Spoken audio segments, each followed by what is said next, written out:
What drives a man to insanity? To the point where the human mind envelops itself in a dark abyss and consciousness is lost without reason. The solution? Simple. Problem complex. In this episode of Cornerstone, we look to the man behind the madness, Mr. John Jacob Jingleheimer Schmidt. I've lived completely alone for almost 20 years now, existing in a state of constant physical, mental, and spiritual anguish. Today, you'll see what I've become, what you have done to me. Today, you will see why I am what I am. Thank you for inviting me to your house today. What is your message to the public that you want to get out?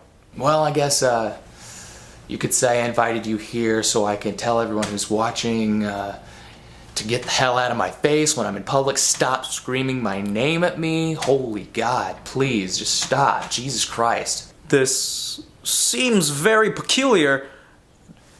Tell me, how did this come about? Well, in 1997, I won the Hy-Vee 4th of July sweepstakes and won a lifetime supply of Hy-Vee brand raw oats. And that really brought my name to the attention of the American people. I was in tons of newspapers. I actually have a stack of newspapers in the other room if you want to check that out at some point. And so, yeah, whenever I would go out after that, people would always shout, There goes John Jacob Jingleheimer Schmidt. Yeah. Da. And this has led you to 17 years of exile. How do you live from day to day? Well, in the morning, I rise with the sun and I eat breakfast. Now, how do you have food? You haven't left your house in 17 years. Well, like I said before, I do have a lifetime supply of oats from Hy-Vee, and besides that, I'm fairly limited to the things I can find in my house, such as a stray earthworm from my basement, or dust. I'm actually starving to death. Do you have like a granola bar? Like seriously, like your camera crew or something? No. I'm very malnourished. I need food. I'm sorry. None of us came prepared. Bobby, do you have? No, he doesn't. Come on, Bobby. He doesn't have anything. Bobby. He doesn't. Please. Have John, Jacob, Jingleheimer Schmidt. Just John. Why do you have to say my whole name? I don't know. It rolls off the tongue. No, okay. Yeah, it does. Tell you that. After I break my fast, I usually meditate for several hours. John Jacob Jingleheimer Schmidt. Da da da da da da. John.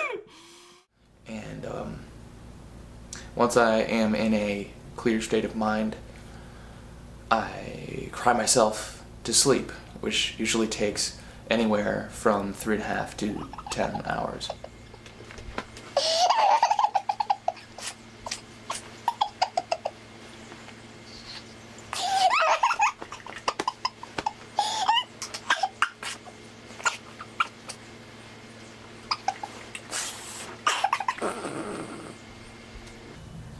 Now, since you won the sweepstakes and been in solitude, have you ever attempted to come out of your home? Oh, actually, yeah.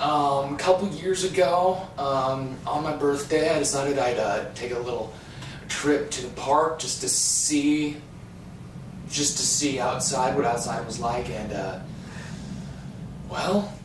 Mr. John Jacob Jingleheimer Schmidt, we at Cornerstone have obtained security footage of that day. Take a look.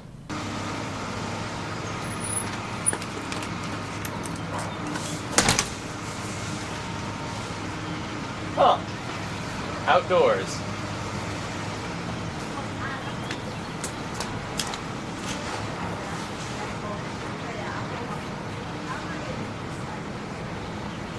There goes John Jacob Jingleheimer Schmidt! No!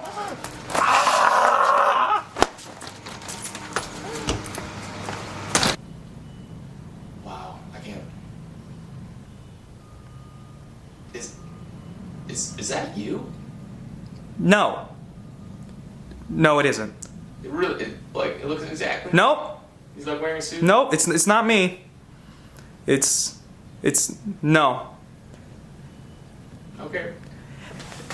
Anyway, it is an interesting name. That is true. Is it a family name? Well, I guess my parents couldn't agree on a singular middle name for me. My mom was pushing for Jacob, and my dad